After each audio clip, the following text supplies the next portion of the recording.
Hello everyone, welcome back to my channel. কেমন আছো সবাই?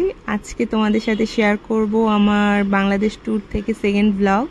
তোমরা সবাই ফার্স্ট ব্লগটা এত বেশি পছন্দ করেছো, তো তোমাদের সবাইকে থ্যাংক ইউ। আর এই যে দেখো, সকাল সকাল আমি এই ব্রাশ নিয়ে বসে আছি এখানে। কেন জানি না, এই উইন্ডোটার কাছে বসে থাকতে আমার ভীষণ ভালো লাগে। আমি যখনই এখানে আসি আমি এই মাঠটা দেখতে থাকি। আর ব্রাশ করে এসে দেখি যে আমার দিদি তার নেল পলিশের কালেকশন খুলে বসেছে নেল পলিশ পরার জন্য। আর তোমাদের সাথে একটু শেয়ার করে দিলাম এই সুযোগে। তোমরা সবাই আমাকে জিজ্ঞেস করো যে আমার কোথা থেকে এত নেল পলিশের নেশা, আমার কাছে এত নেল পলিশ কী করে। তো তোমরা দেখো যে কার কাছ থেকে আমার এই নেল পলিশের নেশাটা লেগেছে। যদিও আমার কাছে কিন্তু এতগুলো নেল পলিশ নেই, তাই ওরটা একটু শেয়ার করে দিলাম। নেক্সট আমার কোনো একটা ব্লগে শেয়ার করে দিব আমার নেল পলিশের কালেকশন তোমাদের সাথে।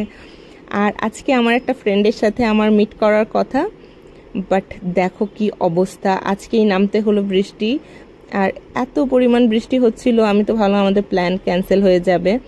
জাস্ট আমাদের 12টার সময় দেখা করার কথা, তার কিছুক্ষণ আগেই শুরু হয়ে যায় বৃষ্টি। আর এতটাই বৃষ্টি হচ্ছিল যে থামার কোনো নাম নেই। আমি একটু করে রেডি হই, একটু করে বারান্দায় আসি, একটু দেখি, আবার একটু রেডি হই। আমি ভাবছিলাম যে আজকে আমাদের প্ল্যান ক্যান্সেল হয়ে যাবে, বাট শেষ পর্যন্ত বৃষ্টি যখন একটু কমতে শুরু করলো তখন আমি আবার রেডি হতে স্টার্ট করলাম যে এখন আর লেট করা যাবে না, যেহেতু আমাদের লাঞ্চে মিট করার কথা। তো এর বেশি লেট করলে আসলে আমাদের আর মিট করা হবে না আজকে। তো আমি এখন রেডি হই একটু একটু। যদিও আমি লাস্ট পর্যন্ত যখন নিচে নামি তখন কিন্তু বৃষ্টি আর পাইনি, বৃষ্টি কমতে শুরু করেছে। যদিও আমাদের 2 ঘন্টা নষ্ট হয়ে গেছে, আমার বেরোতে বেরোতে 1:30টা বেজে গেছিলো। তো আমি কিন্তু আগে কখনোই আজকে আমাদের যে জায়গাটাতে যাওয়ার প্ল্যান বুমার, সেখানে যাইনি। তো আমি দিদির কাছ থেকে একটু শুনে নেই, তো নিচে নেমে একটা রিক্সা নিয়ে নেই। যদিও আমি এগুলো তেমন কিছু চিনিই না এখানে আসলে, বাট শুনে শুনে আর কি চলে যায়। বাট এই জায়গাটা আমার এত বেশি ভালো লাগে, কারণ এখান থেকে সব কিছু এত কাছে, যে কোনো জায়গায় চলে যাওয়া যায়। তো আমি আজকে যাচ্ছি হলো বুমার্সে, যেটা আনাম র্যাঙ্কস প্লাজা, ওটার ভেতর যে বুমার্সটা আছে ওটাতে। আর এই যে বলতে বলতে চলে এসেছি। আর আজকে আমাদের প্রায় 2 বছর পর দেখা হবে। আর একটা টাইম ছিল যে আমাদের রোজ আমরা একসাথে, আমরা প্রায় 7 বছর রুমমেট ছিলাম, তো আমাদের রোজ দেখা হতো, কি আমরা একসাথেই থাকতাম। বাট এখন এমন দিন হয়ে গেছে যে আমাদের 2 ইয়ার্স হয়ে গেছে কোনো দেখা হয় না। আর লিফট আসতে দেরি করছিল, তো অবশেষে লিফট চলে এসেছে। যদিও প্রমা আমার আগেই পৌঁছে গেছে আর আমি লেট। তো এই লিফট থেকে নামার পরেও কিন্তু আমি অনেকক্ষণ কনফিউজ ছিলাম যে কোন পাশে যাব। আমি শুধু চারপাশে দেখতে পাচ্ছিলাম ড্রেস আর ড্রেস, খুঁজে আর পাচ্ছি না বুমার্স। অবশেষে এই ভাইয়াটা আমাকে একটু হেল্প করলো, বললো এই তো বুমার্স। তো তারপর আমি ঢুকে যাই।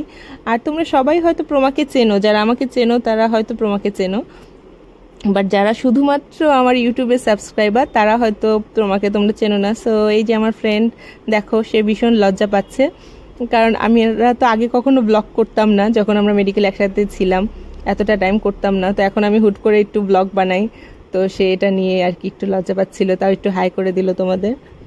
আর বুমার্সের কথা কি বলবো, বুমার্স আমার কিন্তু ভালোই লেগেছে। বিশেষ করে ওদের মানে স্পেসটা এত বড়, তো তুমি এখানে ঘন্টার পর ঘন্টা বসে আড্ডা দিতে পারবে, তোমাকে উঠে যেতে হবে না। তো এখানে সবাই আমি দেখছিলাম যে অনেকক্ষণ বসে বসে আড্ডা দিচ্ছিল।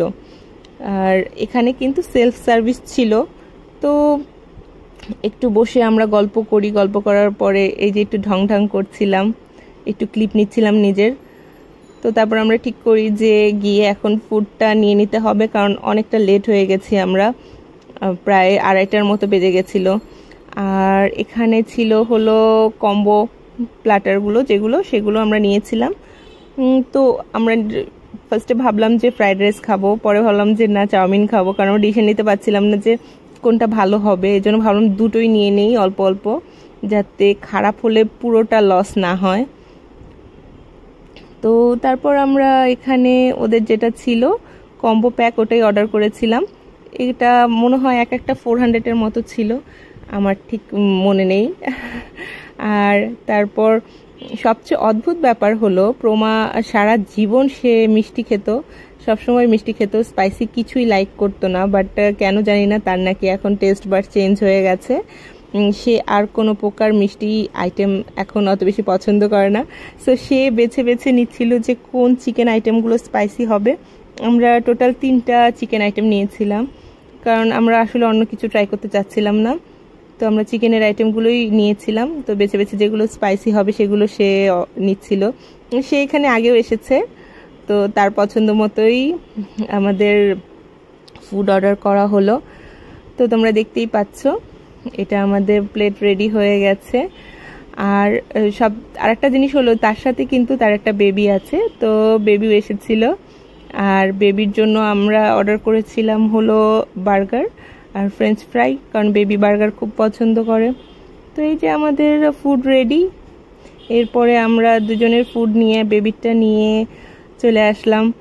আর সত্যি বলতে এত বেশি গল্প করেছি পরে, আর এটা ওর বেবি, যে পরে আর তেমন কোনো ক্লিপই নেওয়া হয়নি।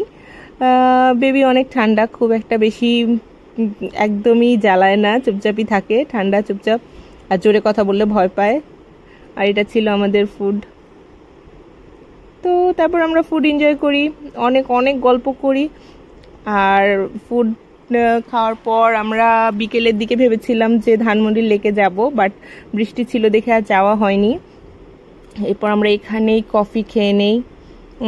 আর তেমন বেশি আসলে ক্লিপ নেওয়া হয়নি, কারণ আমরা এত গল্প করেছি, ক্লিপ নিতে ভুলে গেছিলাম।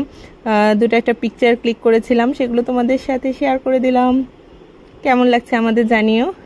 আর এই যে এই রিংটা সে আমাকে গিফট করেছে গোল্ডের। আমি যদিও তার জন্য কোনো গিফট নিয়ে যাইনি। Thank you প্রমা। আর এই যে রাত্রে বাসায় আসার পরে আর তেমন আসলে কোনো ক্লিপ নেওয়া হয়নি। বাড়িতে এসে আমি একদম বসেছিলাম, রাতে যে পরোটা আর তন্দুরি এটা খেয়েছিলাম। তো এভাবেই কেটে গেল আমার একটা দিন। তোমাদের ভালো লাগলে একটু লাইক করে দিও আর সাবস্ক্রাইব করে দিও প্লিজ চ্যানেলটা। Thank you.